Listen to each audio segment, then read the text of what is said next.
point of sale මේක තමයි අපි invoice product එකක් invoice කරන්නේ මෙතනදී product cart එක මෙතන තියෙනවා product list එක මෙතන තියෙනවා අපිට ඕන product list එක මෙතන build කරගන්න පුළුවන් දෙපා supply wise category wise department wise නැත්නම් search කරලා ගන්න පුළුවන් මෙතන search කරලා ඊට මතර මේක mode තුනකට invoice කරන්න පුළුවන් retail invoice එකක් විදිහට wholesale සහ online අපි product add කරලා ඔය cash payment method එකට ගිහිල්ලා අපිට ඕන payment method එක දාගන්න පුළුවන් මෙතන card credit card bank transfer check gift voucher coco payment split එකේදී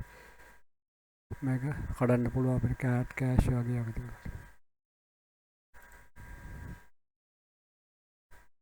ඒකට quotation එකක් ඕන නම් කන අපේ product එකට quotation එකත් මෙතන print කරගන්න පුළුවන් සහ exchange kan අපි පරණ බිලේ තමයි ආකාශයෙන් පරණ මොකක්ද බිලක් තියෙනවනේ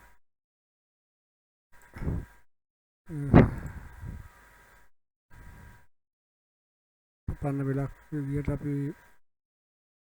number 3 වගේ exchange විදිය පරණ බිලක number එකක් ගැහුවොත් එහෙම search කරාම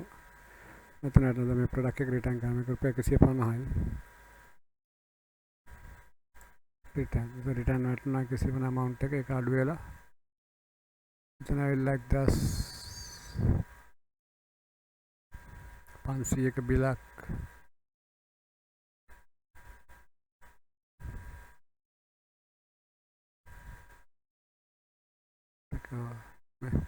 automatically add වෙනවා තමනර add කරොත් එහෙම ඒක balance වෙනවා මේක අපි අයින් කරොත් එහෙම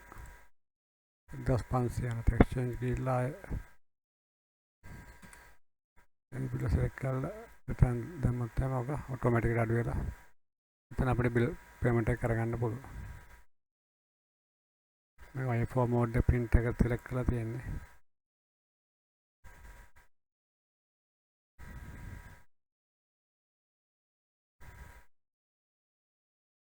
product එක return වුණා total එක මෙතන වැටෙනවා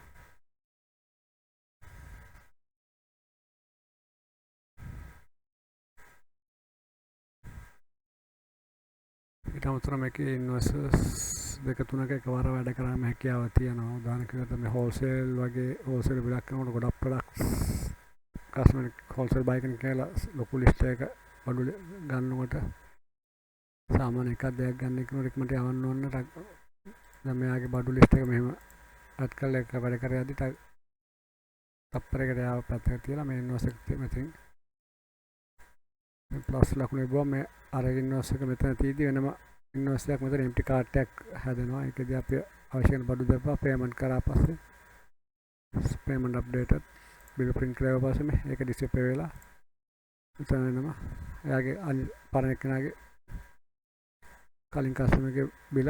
කන්ටිනියු කරගන්න පුළුවන් මේක තමයි මේ ටික තමයි තියෙන්නේ ප්ලේ කෝඩ්ස් කාට් එක කරගෙන research කරගන්නත් හරි ලේසි build කරගන්න